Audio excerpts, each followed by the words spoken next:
So this here is the clutch slave cylinder. Your bleeder line goes there. The hydraulic line from the clutch master cylinder goes there. And all this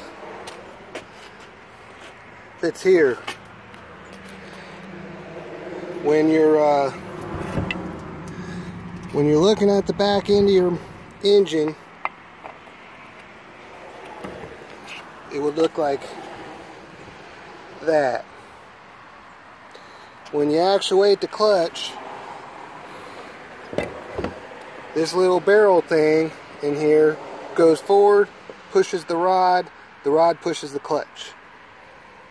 If you're going to overhaul your clutch, you probably need to overhaul this washer in here.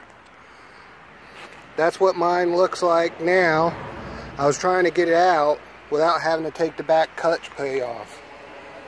But I went ahead and just took the clutch cover off. Of course, you got to drain the oil before you do that.